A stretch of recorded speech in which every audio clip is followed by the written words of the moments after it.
Hello everyone. आज के इस वीडियो में मैं डिस्कस करने वाला हूँ कि एक ल्यूपस एंटीकोगुलेंट क्या होता है। तो let's begin with the topic. Lupus anticoagulant जो होता है वो एक एंटी फॉस्फोलिपिड एंटीबॉडी होती है जो कि एक ऑटो एंटीबॉडी है। दैट इज वो हमारे खुद के सेल्स के जो फॉस्फोलिपिड्स हैं उन पे अटैक करती है, उनसे जाके ये बाइंड करती है। वैसे बहुत सारी एंटी फॉस्फोलिपिड एंटीबॉडी होती है बट कुछ इंपॉर्टेंट है जैसे कि ल्यूपस एंटीकोगुलेंट या फिर lupus antibody, anti cardiolipin antibody, anti beta two glycoprotein antibody. These are the antibody which are clinically important. और इन एंटीबॉडी की वजह से अगर कोई भी कॉम्प्लिकेशन होती है तो वो आ जाती है category of disorder called anti phospholipid syndrome. तो आज की इस वीडियो में हम स्पेसिफिकली ल्यूपस एंटीकोगुलेंट के बारे में बात करेंगे। तो चलिए शुरू करते हैं। तो ल्यूपस एंटीकोगुलेंट को ये नाम क्यों मिला? सबसे पहले फर्स्ट टाइम अगर कोई भी इस नाम को सुनेगा तो वो समझेगा कि it is a anticoagulant like EDTA, heparin या फिर कोई नेचुरल होगा इस तरह से, बट ऐसा नहीं है। ल्यूपस जो नाम मिला वो इसीलिए मिला, दो पेशेंट थे जिनमें इनिशियली ये ल्यूपस एंटीकोगुलेंट रिकॉग्नाइज्ड हुआ, बट उस टाइम पे उन लोगों को सिस्टमिक ल्यूपस इरिथ्रोमेटोसिस नाम की डिजीज थी। तो उन्हें लगा कि एसएलई के केस में ल्यूपस होता है या फिर ल्यूपस एंटीकोगुलेंट होता है, तो इसलिए इसका नाम पड़ गया ल्यूपस। देन एंटीकोगुलेंट क्यों लगा? क्योंकि जिन पेशेंट के अंदर ये रिपोर्ट हुआ था उनमें ब्लीडिंग कॉम्प्लिकेशंस थी, मतलब अननेसेसरी ब्लीडिंग हो रही थी उनकी बॉडी में। तो इस तरह से पूरा नाम पड़ गया ल्यूपस एंटीकोगुलेंट। लेकिन करंट सिनेरियो में दोनों ही स्टेटमेंट इनवैलिड है या फिर पार्शियली करेक्ट है। मैं बताता हूं कैसे। ल्यूपस जो नाम है वो एसएलई की वजह से पड़ा था, बट ये एचआईवी के केस में भी देखने को मिला, साथ ही जिन्हें एक्यूट वायरल इन्फेक्शन था उनमें भी मिला, कोई पर्टिकुलर ड्रग्स लेते थे उनमें भी ये मिला। तो ये स्टेटमेंट इनवैलिड है कि सिर्फ एसएलई के केस में ल्यूपस एंटीकोगुलेंट होगा। और एंटीकोगुलेंट जो टर्म है वो गलत ही इंडिकेट करता है, क्योंकि बॉडी के अंदर ये ब्लीडिंग कॉज नहीं करता। ब्लीडिंग तो रेयरली कॉज करता है, ये कॉज करता है thrombotic events, that is clot formation. Clot inside the blood vessel is known as thrombus. तो थ्रोम्बोटिक इवेंट्स मिली, ना कि ब्लीडिंग। Let's move forward. तो ये ल्यूपस एंटीबॉडी या एंटीकोगुलेंट जो है वो काम कैसे करती है? बेसिकली है ये एंटीबॉडी, तो इनका जो पैराटोप होगा वो बाइंड करेगा एपिटोप ऑफ फॉस्फोलिपिड से। जो फॉस्फोलिपिड्स के एंटीजेनिक एरियाज होते हैं, कोई ग्लाइकोप्रोटीन हो गया उससे, तो वो क्या करती है, वो बाइंड करती है एपिटोप्स ऑफ फॉस्फोलिपिड्स। जो भी फॉस्फोलिपिड्स होते हैं उनके एपिटोप से बाइंड करती है किसके? प्रोथ्रोम्बिनेज जो कॉम्प्लेक्स बनता है उस। ये एक ऐसा कॉम्प्लेक्स है जो कि प्रोथ्रोम्बिन को थ्रोम्बिन में कन्वर्ट करता है। सेकेंड स्टेप में क्या होता है, ये कैल्शियम मीडिएटेड बाइंडिंग जो होती है एक्टिवेटेड फैक्टर नंबर 10 एंड 5 की फॉस्फोलिपिड से जो होनी होती है उसको ये ब्लॉक कर देता है। क्योंकि फॉस्फोलिपिड पे कौन बाइंड करेगा? फैक्टर्स बाइंड करेंगे ताकि आगे का कोगुलेशन कैस्केड पूरा हो सके। बट उसकी जगह इन एंटीबॉडीज ने ले ली है। मैं आगे आपको इमेज के थ्रू दिखाऊंगा। तो इस वजह से क्या होगा, प्रोथ्रोम्बिन टू थ्रोम्बिन कन्वर्जन नहीं हो पाएगा। जो भी ऐसे हमने लगाया, जो भी टेस्ट लगाया, उसके टाइम पीरियड या रिजल्ट जो है वो प्रोलॉन्ग्ड हो जाएगा। तो जैसा कि मैंने आपको लास्ट स्लाइड में समझाया कि प्लेटलेट की जो सरफेस होती है, किसी भी सेल्स की जो मेम्ब्रेन होती है, वो फॉस्फोलिपिड उसमें एक इंपॉर्टेंट कॉन्स्टिट्यूएंट होता है। तो वो जो एंटीबॉडीज है, ल्यूपस एंटीबॉडी, वो उन फॉस्फोलिपिड्स के एपिटोप्स पे या फिर उनके जो एंटीजेनिक एरिया है या फिर उनके खुद के अगेंस्ट डायरेक्टेड होती है। तो इसका क्या मतलब है कि ये जो फॉस्फोलिपिड्स के एंटीजेनिक एरिया है, एपिटोप्स हैं, इस मेम्ब्रेन की मदद से समझिए, तो उस पे ये एंटीबॉडीज हमारी बाइंड हो गई आके। तो जो ये कैल्शियम या फैक्टर 10 एक्टिवेटेड या फैक्टर 5 एक्टिवेटेड है, उनको बाइंड होने की जगह नहीं मिल रही। तो इस वजह से क्या हुआ, ये प्रोथ्रोम्बिनेज का एक्टिवेशन जो ये कॉम्प्लेक्स बनना था वो नहीं बन पाया, ब्लॉक हो गया। देन वो ब्लॉक हो गया तो जो कन्वर्जन होना था प्रोथ्रोम्बिन का थ्रोम्बिन में, वो भी नहीं हो पाया। तो इसकी वजह से एट द एंड फाइब्रिनोजन का फाइब्रिन में नहीं हो पाया। देन रिजल्ट जो क्लॉट जो बनना था वो बना ही नहीं। और रिजल्ट प्रोलॉन्ग्ड हो गया। बट एक्चुअली फ्रेंड्स हम प्लेटलेट पुअर प्लाज्मा जो होता है वो टेस्ट में यूज करते हैं, तो प्लेटलेट तो गया, प्लेटलेट तो है ही नहीं, तो फॉस्फोलिपिड कहाँ से आएगा? जो इनका रिएजेंट होता है उसमें फॉस्फोलिपिड होता है, सिंथेटिक फॉस्फोलिपिड होता है उसके अंदर। तो होता तो लिमिटेड ही है कि रिएक्शन हो जाए, बट ल्यूपस एंटीबॉडीज होती हैं जो वो उस जो भी पार्टिकल्स हैं उसके फॉस्फोलिपिड्स के जो कि जिनके ऊपर बाइंडिंग होनी है कैस्केड की या कोगुलेशन जो क्लॉट फैक्टर्स हैं उनकी, उनसे ये खुद बाइंड कर जाती है एंटीबॉडीज। तो आगे का फर्दर ये प्रोथ्रोम्बिनेज बन ही नहीं पाता। देन प्रोसेस सेम जैसे कि मैंने इसमें समझाया वैसे ही ब्लॉक होता है, रिजल्ट प्रोलॉन्ग्ड आते हैं। आई होप इसमें आपको कोई कंफ्यूजन नहीं होगा। अगर उसमें कोई कंफ्यूजन था तो ये एक जो हमारा कोगुलेशन कैस्केड होता है वो है intrinsic, extrinsic and common pathway. मैंने आपको ये वाला पोर्शन समझाया है, तो आप इससे रिलेट करके वो समझ सकते हैं।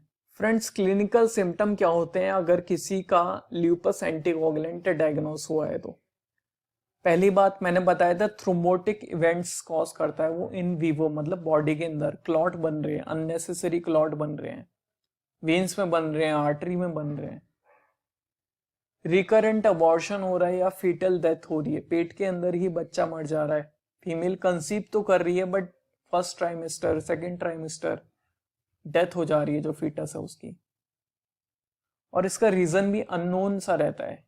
बट माना जाता है ऐसा इसलिए होता है कि जो प्लेसेंटल वेसल है जिसके द्वारा सप्लाई हो रही है फीटस को ब्लड्स की या न्यूट्रिएंट की, उसमें एक क्लॉट बन जाता है, थ्रोम्बस बन जाता है अंदर, जिसकी वजह से वो प्लेसेंटल वेसल है वो इन्फाक्ट हो जाती है, that is deprive of oxygen supply and blood supply. तो वो चीज जब डेड हो जाएगी तो न्यूट्रिशन या किसी भी तरह का जो कम्युनिकेशन है वो नहीं रहेगा फीटस और मदर के बीच में। इसके अलावा क्योंकि बहुत सारे थ्रोम्बस वगैरह बनते हैं तो प्लेटलेट प्लग्स भी बनते होंगे और इस वजह से जनरलाइज्ड थ्रोम्बोसाइटोपिनिया भी देखने को मिलता है। वैसे तो बहुत सारे सिम्टम होते हैं but clinically like gold standard ये हमेशा आपको देखने मिलेंगे किसी भी एंटीफॉस्फोलिपिड सिंड्रोम में, चाहे वो ल्यूपस एंटीकोगुलेंट हो या फिर एंटीकार्डियोलिपिन एंटीबॉडीज के द्वारा हो। जो मैकेनिज्म है थ्रोम्बोटिक इवेंट्स के पीछे, मतलब जी क्लॉट फॉर्मेशन हो रहा है इनसाइड द वेसल, उसके पीछे क्या क्या मैकेनिज्म पॉसिबल है। जो ल्यूपस एंटीबॉडीज हैं वो क्या कर रही है, वो एंडोथेलियल सेल का फंक्शन जो है उसे अफेक्ट कर रही है। एंडोथेलियल सेल का मेन फंक्शन होता है वो किसी भी तरह की अननेसेसरी क्लॉटिंग को या फिर थ्रोम्बस फॉर्मेशन को होने नहीं देता इनसाइड द ब्लड वेसल। वो रेपेल करता है any kind of platelet aggregation, adhesion unnecessary until and unless कोई वहां पे इंजरी ना हो। जो एक हेल्दी एंडोथेलियल सेल है वो ये सारी चीजें करता है, but in case of auto antibody उन पे जाके बाइंड करती है तो कुछ चेंजेस कर देती है उनके अंदर, तो उससे थ्रोम्बस फॉर्मेशन होता है या फिर थ्रोम्बोसिस होता है। एक कॉज तो ये। दूसरा कॉज जो ल्यूपस एंटीकोगुलेंट है या ल्यूपस एंटीबॉडी है वो इंटरफियर करता है secretion of PGI2 that is prostaglandin या फिर प्रोस्टासाइक्लिन बोल सकते हैं from the vessel wall. Prostaglandin या फिर प्रोस्टासाइक्लिन जो है वो एक पोटेंट वेजोडाइलेटर है, वो ब्लड वेसल को डायलेट रखता है, plus any kind of platelet aggregation उसे रोकता है, उसे प्रिवेंट करता है, उसे इनहिबिट करता है। तो इम्पेयर्ड सिंथेसिस या फिर deficient release of prostaglandin PGI2 जो है एंडोथेलियल सेल से क्या कर देगा, इंक्रीज कर देगा रिस्क ऑफ थ्रोम्बोसिस। तो ये मैकेनिज्म है जिससे थ्रोम्बोसिस हो सकता है ब्लड वेसल के अंदर। थर्ड मैकेनिज्म जो है वो है inhibition of protein C activation. जब हमारा क्लॉट फॉर्म हो जाता है, थ्रोम्बस फॉर्म हो जाता है, उसके बाद एक पर्टिकुलर टाइम पे आके प्रोटीन C एक्टिवेट होता है और जो फैक्टर 5 है उसे कट डाउन कर देता है, उसे रोक देता है, तो फर्दर कैस्केड कंटिन्यू नहीं होता। बट इस केस में ये प्रोटीन C का इनहिबिशन हो जाता है जिसकी वजह से कैस्केड जो है वो हमारा कंटिन्यू रहता है और थ्रोम्बस बड़ा हो जाता है और आर्टरी या वेन को ब्लॉक करता है। इसके अलावा फाइब्रिनोलाइटिक एक्टिविटी ये भी इसी का पार्ट था, लास्ट वाला जो मैंने आपको समझाया। डिक्रीज्ड फाइब्रिनोलाइटिक एक्टिविटी रहती है या फिर inhibition of anti thrombin activity. These are all the things which contribute to the thrombotic events or thrombus formation inside the vessel. Let's move forward. तो ब्लीडिंग मैंने बताया था, ब्लीडिंग बहुत रेयरली होती है। तो अगर ब्लीडिंग इवेंट्स होती है किसी पेशेंट में, जैसे ल्यूपस एंटीकोगुलेंट है, तो पहली चीज ऐसा बहुत ही रेयर केसेस में होता है, जनरली नहीं होता।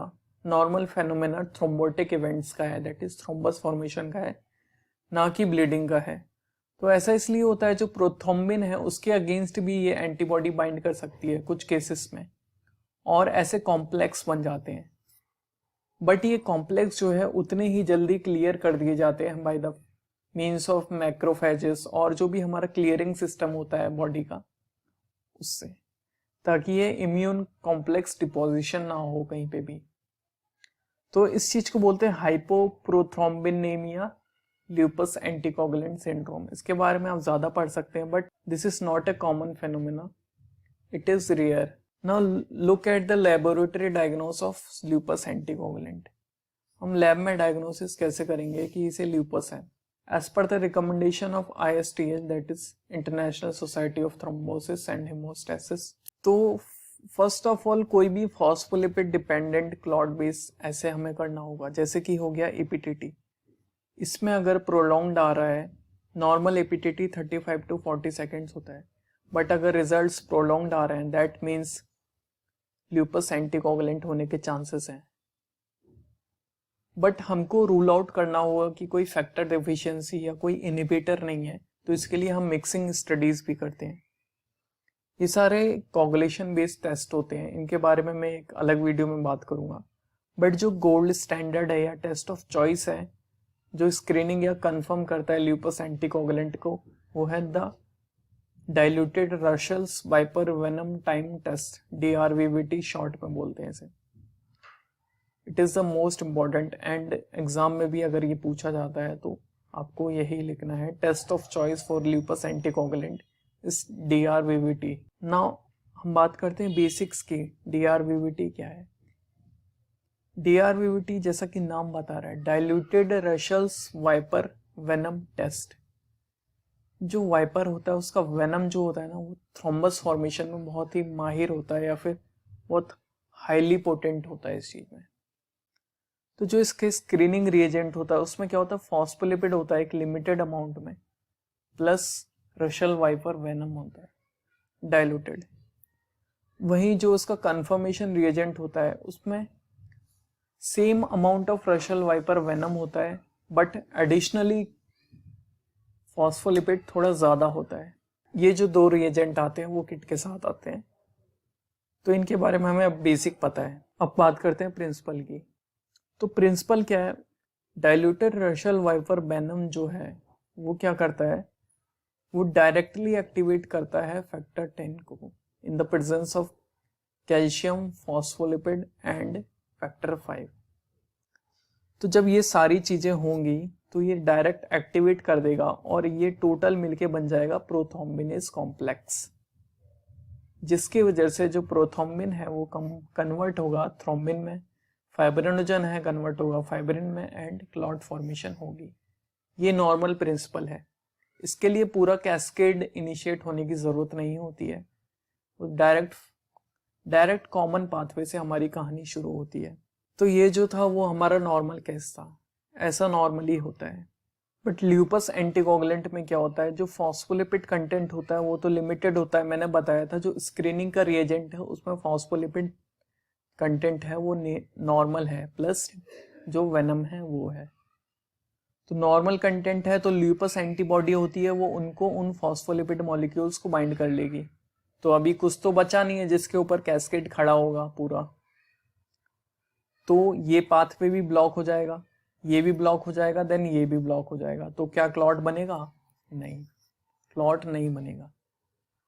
तो ये स्क्रीन से हमें पता चल गया। DRVVT कन्फर्म में क्या होता है, कन्फर्म का जो रिएजेंट था उसमें हाई फॉस्फोलिपिड कंटेंट होता है, प्लस वेनम उतना ही होता है जितना स्क्रीनिंग वाले रिएजेंट में होता है।